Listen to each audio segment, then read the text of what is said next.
Now, anytime now. Hello, I'm Dino, and I just came top 32 at YCS Sydney with White Forest. So, I've been playing this deck for a really long time, and the deck is finally getting some recognition, and I think it is really well positioned right now and in the upcoming formats, and it's probably going to be one of the best decks in my opinion. So, for the deck profile, 3 LZ, you have to play it, it's your best starter, and your best extender, and what the card that gets ashed every single time. 3 Sylvie, she's the only real 1-card combo in the deck, apart from the field spell, but also is your only good normal summon in the deck, so max out on it, obviously. And then 1 Azamina, you have to play this to bridge between Simple Spells and White Forest cards, and no other White Forest small girls. Estella, I don't think it was needed for the deck. You just do not need the extra normal summon, and the recursion and follow up from it never come up.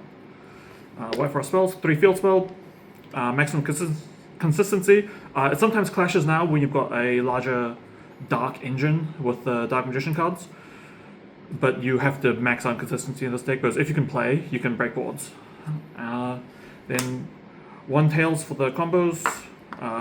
This can get bumped up, but there's a lot of draw on side decks, so it's not worth playing into draw that much. 1 Simple Spells to White Forest.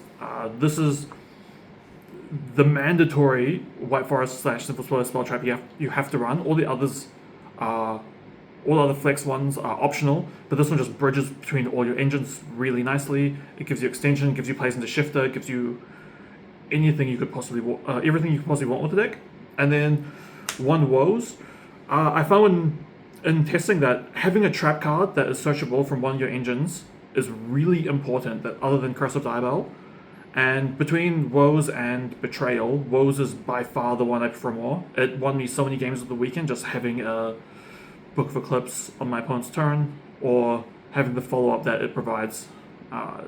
No other card can really do what it does, and it's just very comfortable having it in the deck. So that's it for the White Forest part. Then we go into the Diabell cards. So Vengeance, White Witch, Philia, and Curse pretty much have to play this package. These cards are the reason White Forest is insane into going second boards. These cards just trade so efficiently when you're going second. They let you OTK through lots of game states. This card's just a better Pancratops because it comes back, and if your opponent's not respecting the destruction protection that White Witch gives, it lets you get away with way more than you should. And then just the 2 Stone Trap, not bricks because you want to draw the trap so you can send it, and drawing Failure is not that bad, especially going second. It just special summons the play for free. We've got the Black Witch. I'm on 2. I kind of wish this was 3, but the consistency of the deck was fine the entire weekend. I didn't brick a single time, but just having access to the Black Witch or Wanted going second is really important for forcing through Dragoon or just generic stuff that's annoying, such as Secretarion, that you need just a bunch of big bodies to deal with. Then 1 Deception, 1 Hallowed, pretty standard. I didn't play any other Sinful spell traps except Subversion. I just found that this engine is so concise, and you can always search Simple Spells of the White Forest as the your extra Simple Spells target. In the future, I would not play this card. It was not very good. But this ratio is, I think, as good as it gets for these cards. Third Black Witch, if you really like playing with this engine, but the cards performed exceptionally well the entire weekend. The 1 Gears Timaeus, this is the only real hard brick in the deck. You don't really want to draw it, but when you do draw it, it doesn't really matter because it's still a spell you can send and then add back later. And you just have to play this for the ceiling. It's just completely free if you have Black Witch or Wanted. Then I played 3 Ash Blossom. So the idea behind Ash Blossom was, it is the only hand trap that meaningfully weakens the end board of Branded Dracotail and is good into every matchup except Yummy. This deck's Yummy matchup's already completely free, so you don't mind taking the minus percentage points in that matchup. And just being able to shut down Charmies as well is really good. You don't really have many options for other non-engine slots in the stick that just are good in this format. And then 3 fuel loss. I resolved this twice the entire weekend. Both times I instantly won that game.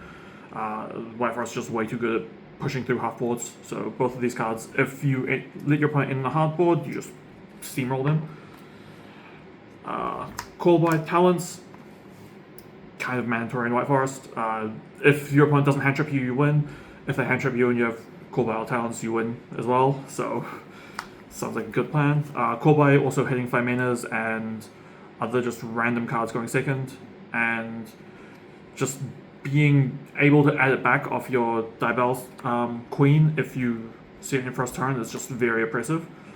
And yeah, talents, just a good card. It's that one for a reason. Every time I resolved it, I won, so it's good. Then for breakers, I played 2 droplet. You need ways of dealing with flame, and this is just the most efficient one. It also deals with the other dragoons and other random stuff that boards had. Was really good. Maybe would have wanted a third one, but I did see it whenever I needed it, so I'm pretty happy with that. 2 Feral Goods. These double up as Curse of Diabell and gets access to engine. They weren't too great because with 3 field spell and so many White Forest names, you do get access to those cards very often. So most of the time this was dumping other things rather than Curse. Such as going second, it can dump Dragon Mind, or it can dump Blackout Laughs going first, which is very good into the Yummy matchup. Just having access to this card for specifically Yummy is turn ending for them. Calling Snatchy when you have the set going first, or going second when you're pushing in the board, say this for cost, call Snatchy, it just turns off so much of the interaction.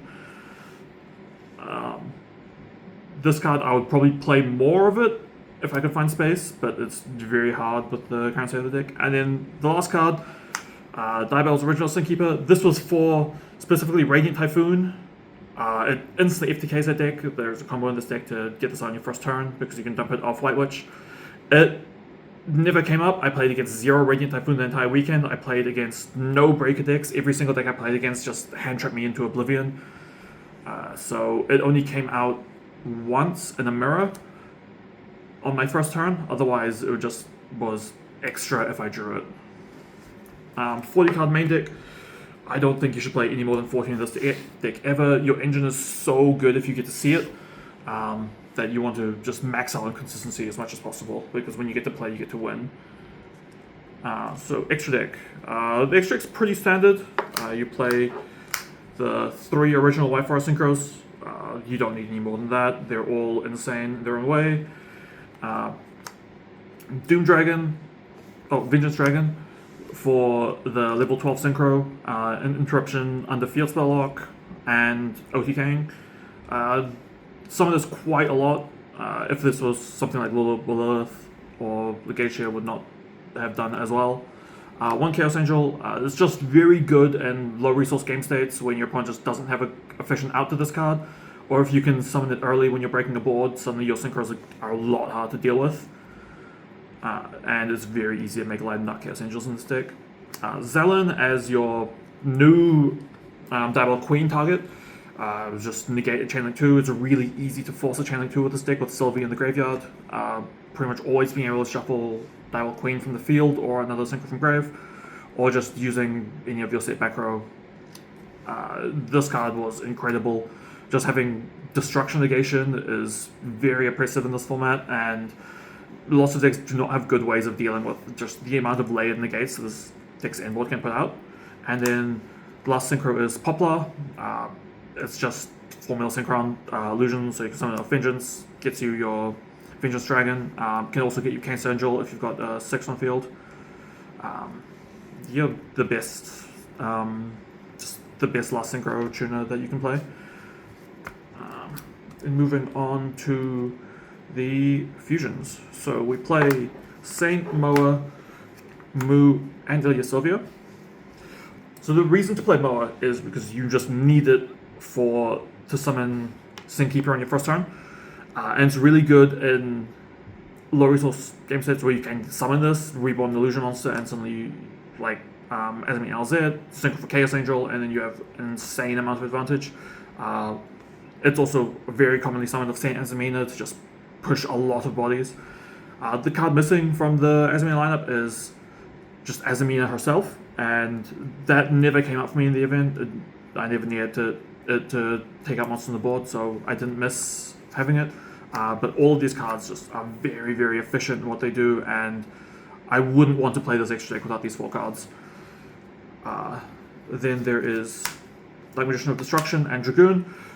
This card is completely insane in this deck, just because you have constant access to Black Witch through your engine, and you can always get access to it.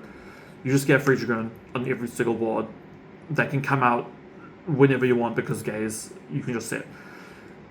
You always have a card in your hand during your opponent's turn as well, because you can Sylvie summon back and LZ add back to your hand, so you never have a problem of not having a discard for Dragoon. And it's just more layers on the end board that was already quite hard to break, but this just makes it practically impossible unless there's Lava Golems and Sewer Polys and a lot of cards like that. Then the last fusion is Doom Dragon. A lot of people have been cutting this. I've had a lot of conversations with a lot of people about this card, but in general, it gives you OTKs going second that you wouldn't have otherwise due to popular placing to a spell trap zone, and it lets you just clear 4 bodies with 1 Vengeance pop, which you have to respect that there's going to be a lot of boards with a lot of big bodies on them, and this is the only way to deal with it.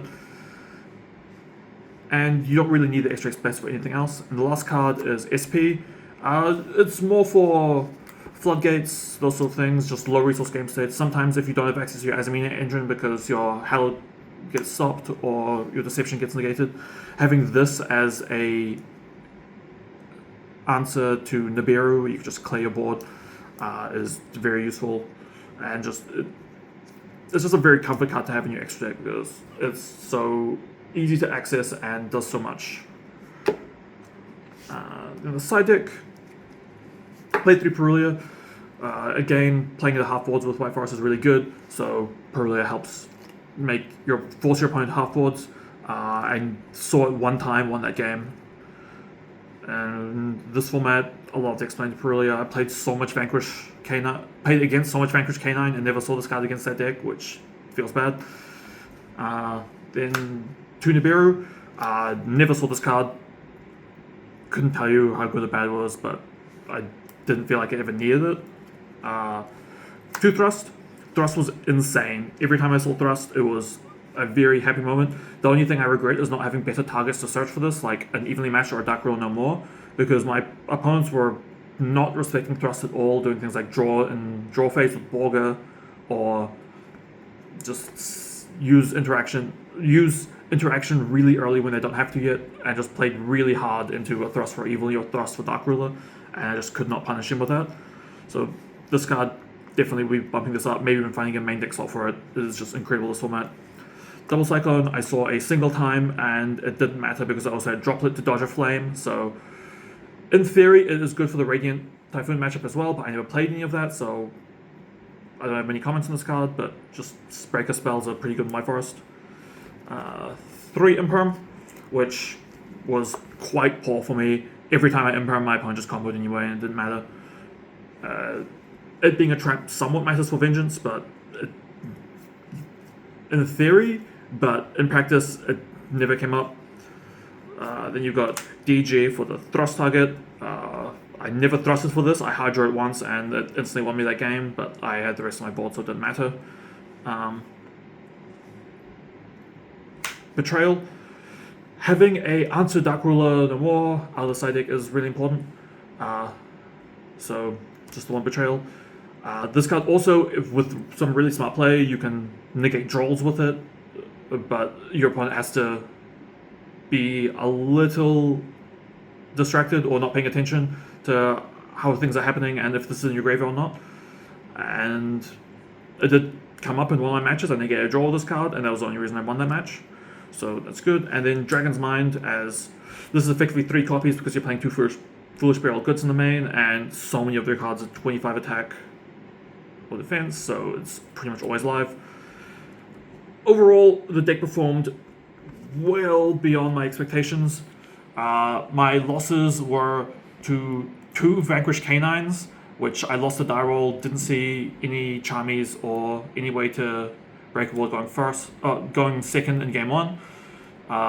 Game 2, they both Charmied me, and I could not play.